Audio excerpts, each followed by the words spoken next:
mengembangkan seni-seni tradisi rakyat yang hampir punah maupun juga yang amat sederhana sebagai sebuah potensi yang patut dikembangkan dalam berbagai bentuk kemungkinan kreativitas.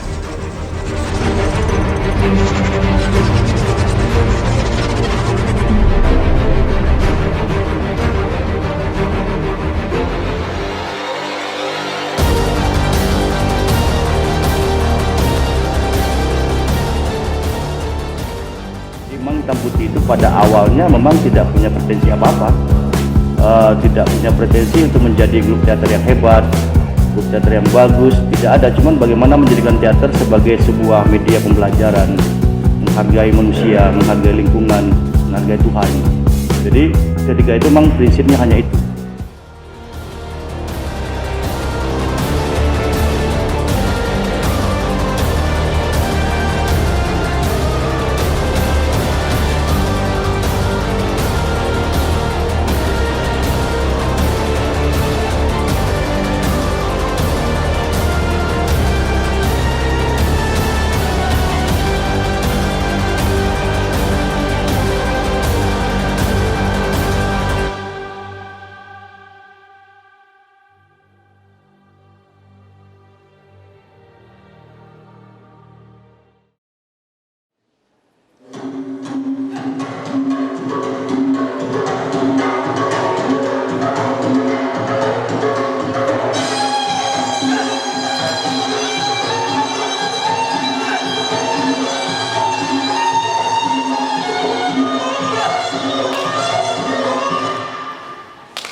Menyerahkan cendera mata,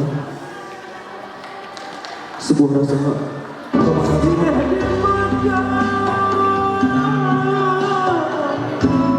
pemilihan cendera mata ini sebuah agama kepada tamu yang dimuliakan dengan perpaduan beberapa etnis yang ada di sekitar pada saat penyerahan ulos akan menjadi bagian dari persembahan etnis Melayu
Terima kasih saudara pembawa acara.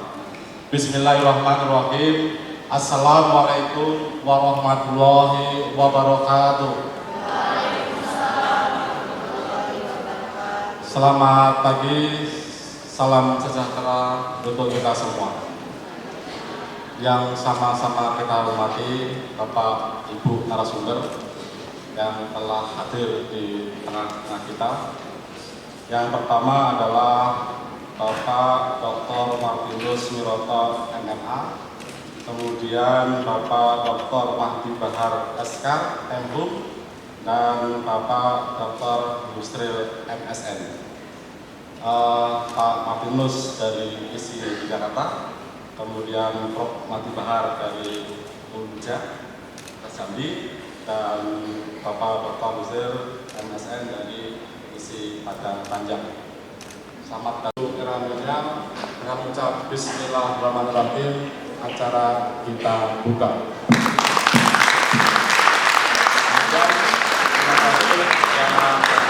Assalamualaikum warahmatullahi wabarakatuh.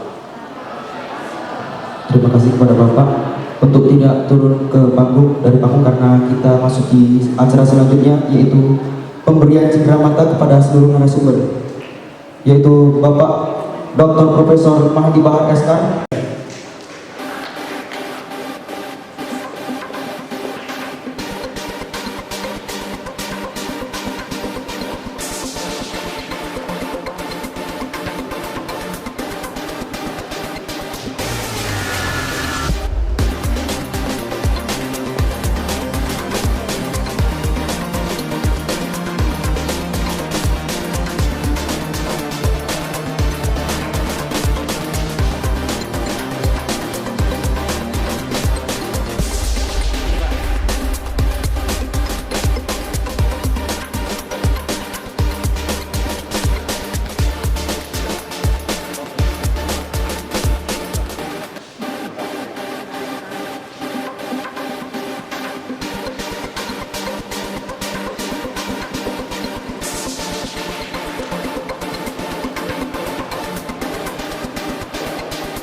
Program studi pendidikan yang telah memberikan amanah untuk berbagi pengetahuan di kampus yang bagus ini.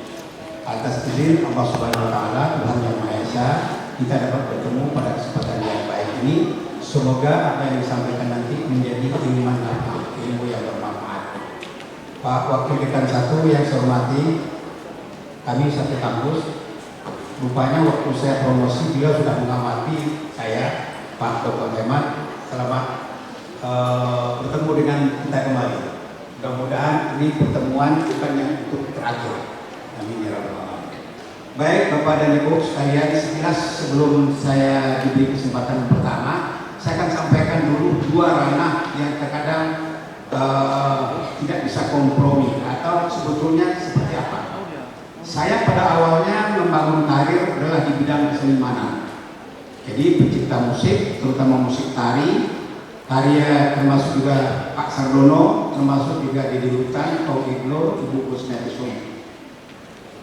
Akhirnya saya belok yang satu lagi, tatkala frustasi mengumpulkan teman ini sulit betul latihan karya seni. Nah kalau begini waktu saya habis, lebih baik saya masuk ke wilayah akademik. Tahu-tahu rupanya dua-duanya penting. Jadi dunia akademik sampai hari ini masih aktif. Sekarang juga tengah mempersiapkan, membantu musik film Wayne in Melbourne, karya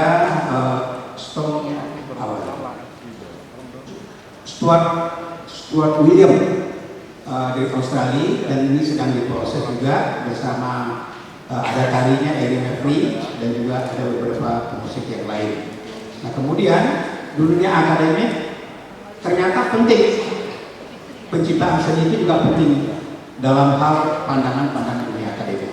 Jadi di dua ranah inilah saya bergelut sekarang. Kita salah satu di antaranya adalah entitas seni musik tradisional menjadi penting. Itu dasar yang utama. Dan itu pula lah nanti akan menunjukkan identitas kita sebagai bangsa Indonesia yang beragam budaya. Dan juga artinya membangun kebudayaan tidak harus disamakan semua, dia akan mempunyai dirinya masing-masing dengan dunia yang sekarang. Itu filosofinya demikian. Arah ciptaan musik sebetulnya bisa banyak, tetapi dalam hal yang pokok sekarang saya cukup batasi hanya 4 saja arahannya. Produk musik itu bisa dalam artian sebuah komposisi musik. Musik dibuat berdiri sendiri tanpa kebutuhan tertentu di luar dirinya. Jadi musik betul-betul sebagai wahana ekspresi dari sang komposer. Mau berpesan apa? Karena musik juga adalah kalimat, juga adalah bahasa, juga adalah paragraf. Paragraf, kalimat, bahasa, ada pesan yang mau disampaikan di dalamnya. Begitu juga musik. Musik juga ada pesan yang mau disampaikan di dalamnya. Teknologi yang tidak kenal batas waktu. Masuk pula dia kita. Jadi tidak ada keberadaban di dia. Jadi ini komposisi musik, ya. Ini arahnya betul-betul musik yang dibuat berdiri sendiri sebagai ekspresi dari sang komposer. Kemudian ada musik pengiring tari. Musik digunakan untuk mengiring tari. Apa pula cirinya? Nanti kita akan bicarakan. Ada musik ilustrasi tari, ada musik tari. Nah, ini berbeda lagi. Ada musik tari, ada musik ilustrasi tari, dan ada musik pengiring tari. Ini sumber semua kekayaan kita. Ini kekayaan Nusantara. Ada Minang, ada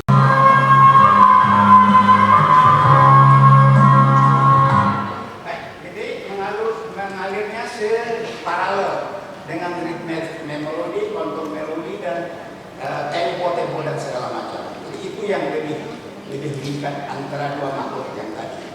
Baik, berikutnya musik ilustrasi tari dan sebagainya. Nah kalau ilustrasi ini gampang saja ya. Misalnya contohnya di Minang, bansinya berbunyi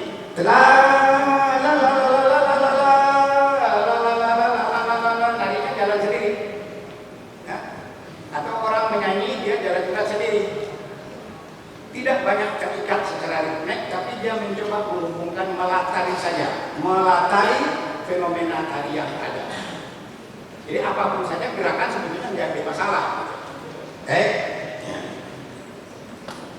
Sejumlah bagian musik dirangkai berdasarkan tema estetika dan estetika, melatari rangkaian gerak tari atau semacamnya untuk melahirkan suasana tertentu. Jadi penekannya suasana tertentu. Secara praktis keduanya cenderung tidak terhubung, baik ritmik maupun melodi. Secara praktis dia tidak terhubung sebetulnya.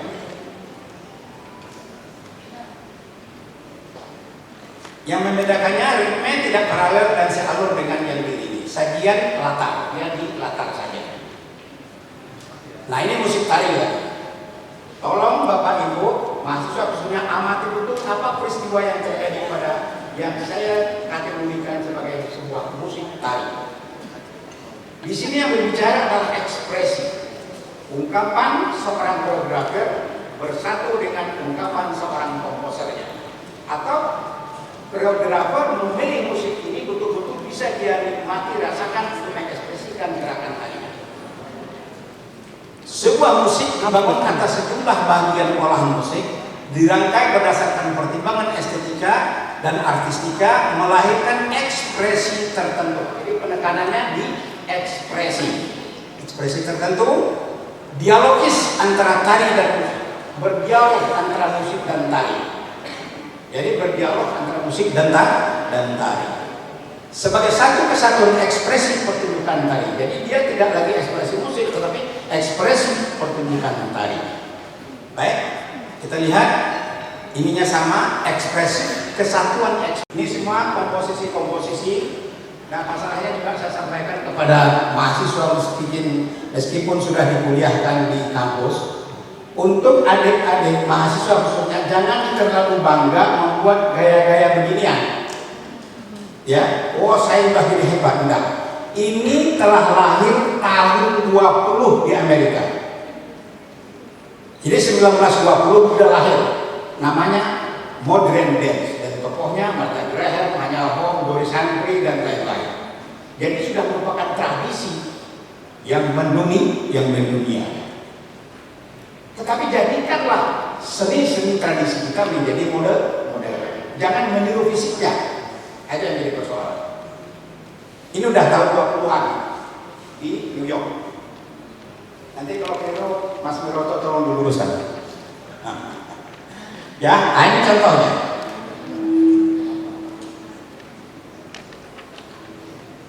Ini butuh amatan dan penghayatan.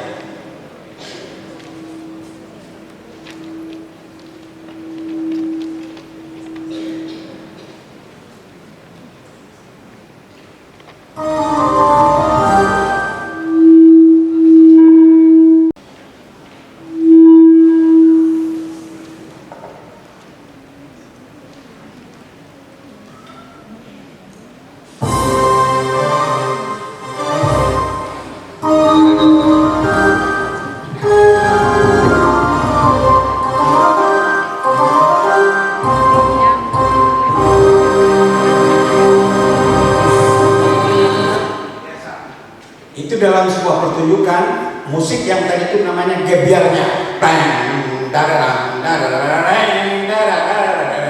itu gebiarnya, itu biasa. Ini siasat juga membuat sebuah komposisi musik. Berikut bagaimana teknik penyambungannya.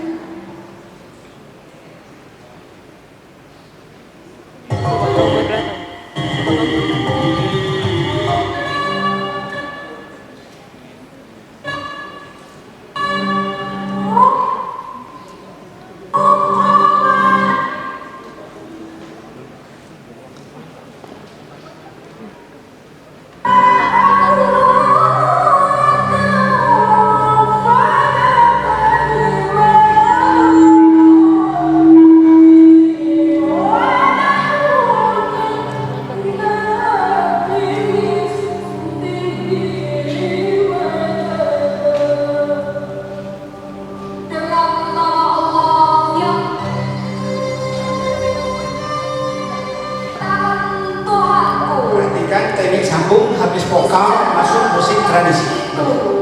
Menjadi kering sebelum habis perkataan Tuhanku. Biar mulai datangkan selain hidup pulang lapangannya. Kita tak sambungnya. Ini nggak bisa dengan piano di musik ini.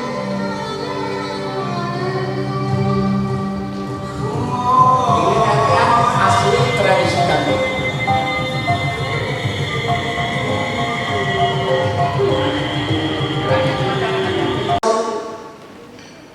Perkembangan teknologi saat itu adalah listrik. Listrik ditemukan di Amerika Serikat tahun 1870-an.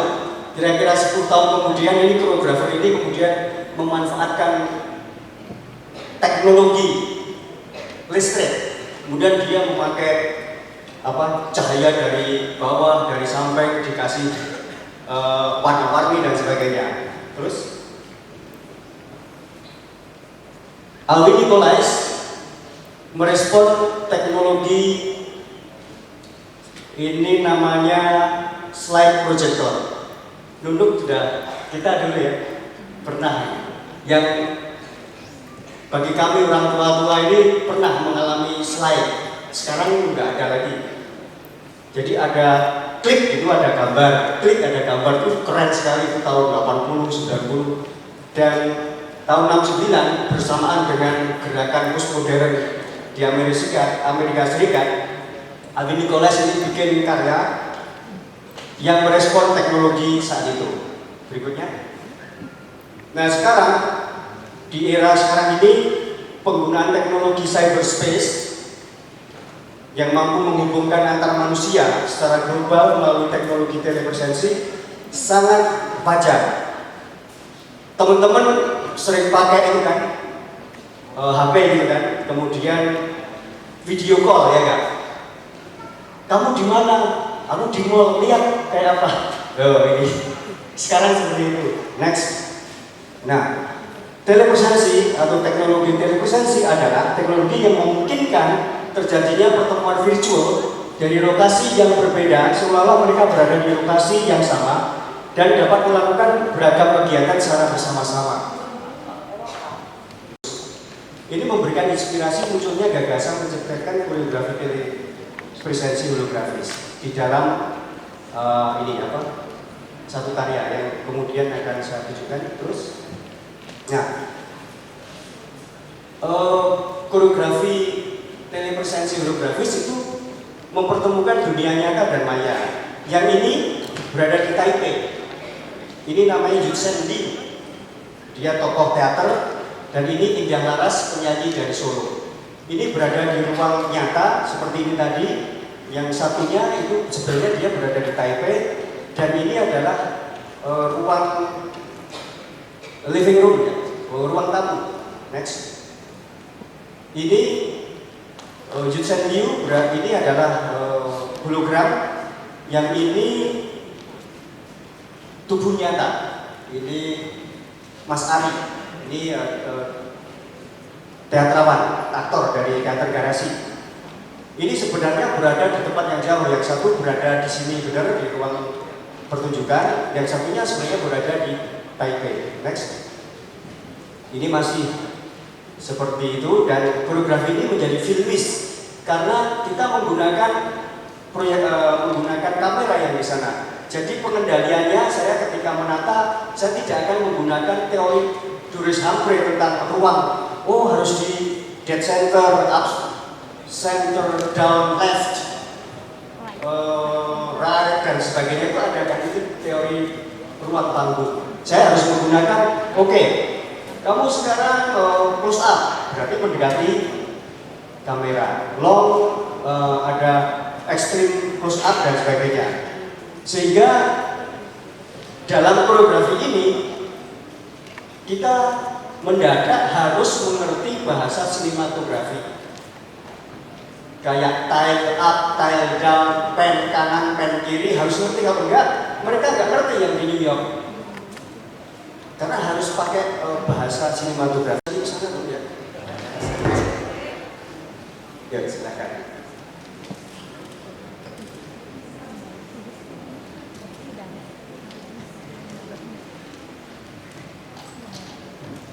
Ini saya sebut teleolografi performer dan reality performers.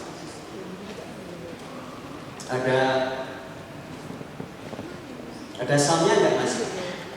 Soundnya dicolokin di ya.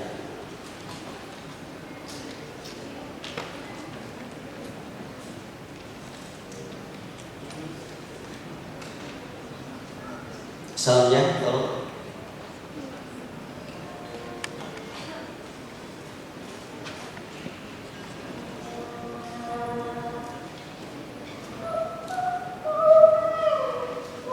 ini dulu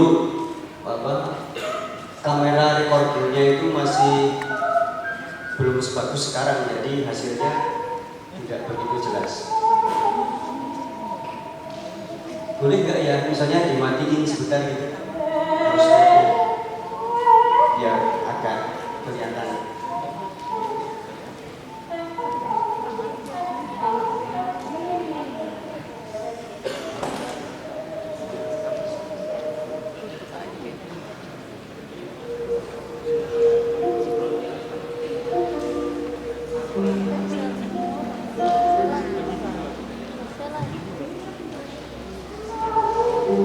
gambarnya kok hilang.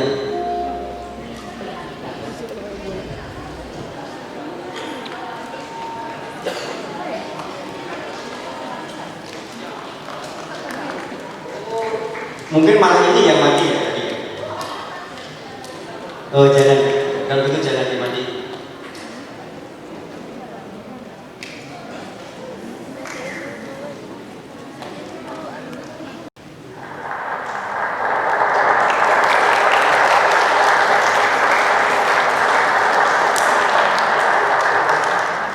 Setelah pertunjukan diadakan diskusi. Ini Profesor Dwi Marianto berdialog dengan semua pemain yang berada di New York, di Tokyo, di Taipei. Saya kira bisa next mas. Berikutnya, kesimpulannya adalah bahwa koreografi telepresensi holografis dilahirkan oleh konstruksi hibrida yang menghilangkan dunia, yaitu dua dunia, yaitu dunia nyata, ruang dan manusia nyata, dan dunia maya, ruang dan manusia virtual yang dihadirkan dengan teknologi telepresensi holografis. Next. Kolaborasi telepresensi ini menemukan relevansinya di era globalisasi sekarang, era digital, bahwa kita setiap hari hidup dengan dunia maya. Bahkan teman-teman kita lebih banyak yang teman maya daripada teman yang real. Ketika kita bertemu dengan orang yang nyata, itu pun kadang-kadang separuh aja, yang separuhnya yang maya, karena masih saja yang di genggaman itu hidup terus dan mengganggu kita. Pertunjukan realitas teleholografis membawa pengalaman baru, yaitu pengalaman kebertubuhan dalam berpartner, yakni perasaan hadir namun absen, nyata namun maya, dekat namun jauh, dan juga seni pertunjukan filmis. Dan perasaan kebertubuhan ini sekarang sedang terjadi hampir setiap hari. Teman kita berada di tempat yang jauh tapi rasanya nyata, padahal enggak. Dunia maya itu seperti dunia yang begitu kita masuk itu sebenarnya seperti kerangkeng, seperti penjara, tapi penjara ini tidak terbatas, sehingga seperti penjara tanpa batas itu ya. Begitu masuk itu susah sekali keluar. Saya kadang-kadang kehabisan waktu 2 jam, nggak terasa. Atau Fuller mengembangkan teknologi lampu.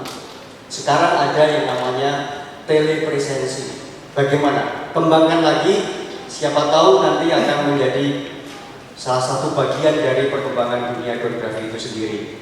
Demikian, terima kasih. Kalau ada yang mau konsultasi dengan mungkin hari ini tidak cukup gitu, boleh WhatsApp, siapa tahu terus kemudian saya bisa bantu. Terima kasih. Wassalamualaikum warahmatullahi wabarakatuh. Kita jadikan sebagai sebuah gagasan, dia akan menjadi sebuah pertunjukan yang mungkin tidak selesai gagasan dalam waktu 3 hari. Dari tema-tema yang sederhana seperti itu misalnya. Nah, baru setelah itu kita melakukan eksplorasi. Nah, yang dimaksud dengan eksplorasi itu adalah ini ada beberapa metode langkah-langkah yang dilakukan tidak sama dengan langkah-langkah sebelumnya. Misalnya memori ingatan, seperti tadi, memori ingatan. Misalnya saya ingin bicara soal ingatan saya terhadap kebudayaan. Ini salah satu karya saya, misalnya judulnya di tangga. Tangga itu jenjang. Apa sih menariknya tangga? Tapi setiap kita pasti punya memori ingatan terhadap tangga. Apalagi kalau ini kita coba menjadikan sebuah pengetahuan budaya. Misalnya kalau di Minangkabau itu, tangga itu bisa berarti dalam sebuah sistem sosial politik dari satu kelarasan. Misalnya ada filosofi Minangkabau itu berjenjang naik, tangga turun. Artinya itu sebuah sistem pemerintahan yang turun dari atas ke bawah. Nah, ini salah satu kelarasan, berjenjang naik, tangga turun. Artinya sebuah demokrasi yang terpimpin. Lalu ada juga filosofi yang mengatakan misalnya sudah jatuh tertimpa tangga. Paham nggak semua artinya?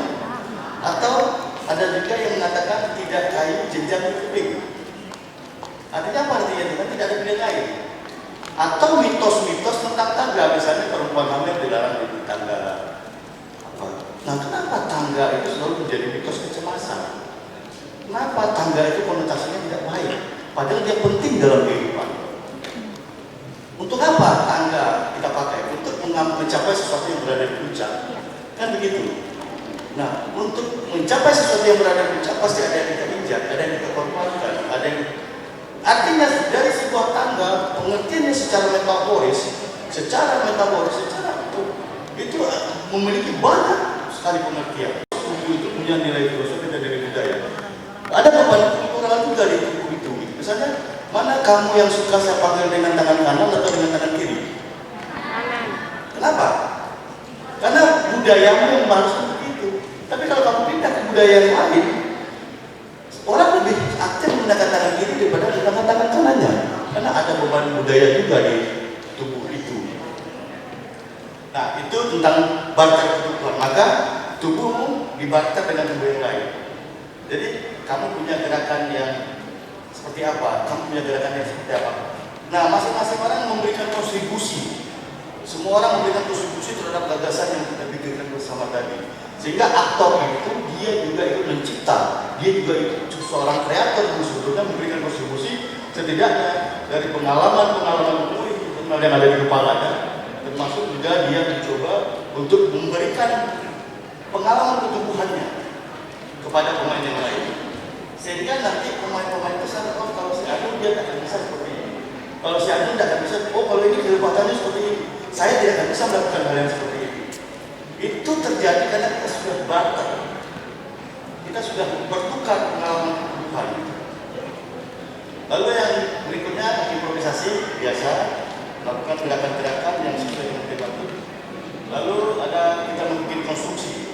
Konstruksi ini karena saya lebih bergerak di teater benda-benda, maka konstruksi itu saya mencoba bagaimana sebetulnya tubuh kita itu dikonstruksi oleh apa yang ada di sekitar kita sebetulnya.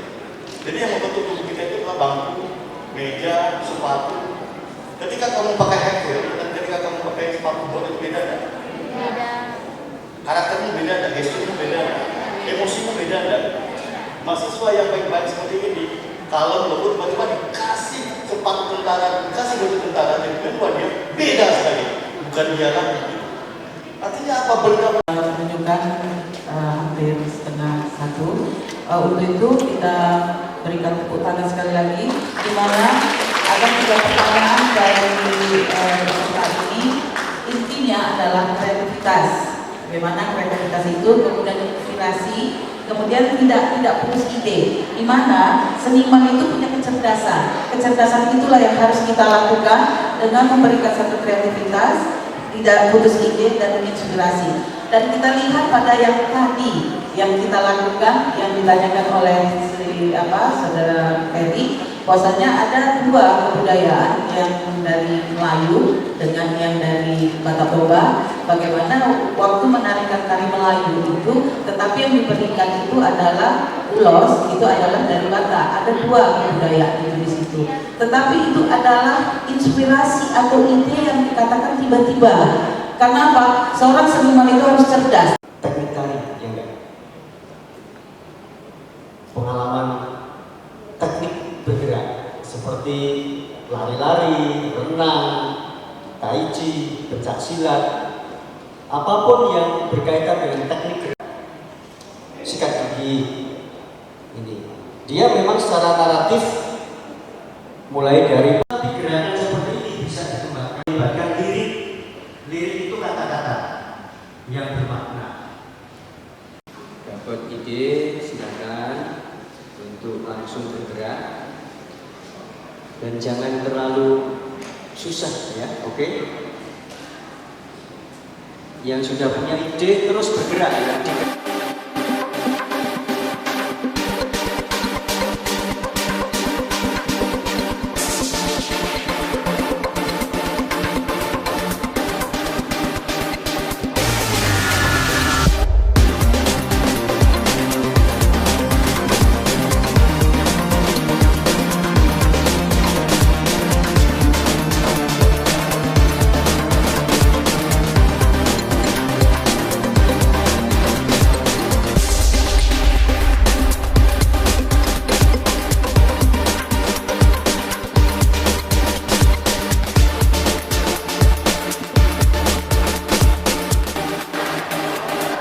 Seminar hari ini sangat antusias ya, suasananya sangat bagus. Ini para pesertanya sangat antusias, bukan hanya mahasiswa tetapi juga ada guru tari, ada dosen, ada seniman, ada komunitas yang cukup luas. Saya kira ini sangat penting ya, topiknya berbicara tentang kreativitas atau tentang penciptaan di era milenial ini sangat kontekstual. Dan yang dibicarakan berkaitan dengan seni tari, seni teater, dan juga seni musik. Pakar-pakarnya memang yang dipilih memang tepat ya. Kami para narasumber ini memang sudah mengalami sejarah yang panjang di bidang kami masing-masing, sehingga untuk memberikan beberapa contoh menjelaskan persoalan-persoalan dalam bidang kami masing-masing itu cukup jelas, dan saya kira terutama untuk adik-adik mahasiswa mendapatkan inspirasi yang mudah-mudahan nanti bisa dikembangkan lagi. Terima kasih. Ini satu langkah maju sebetulnya bagi prodi yang baru sebetulnya membuat di mana diundang dari berbagai lintas disiplin.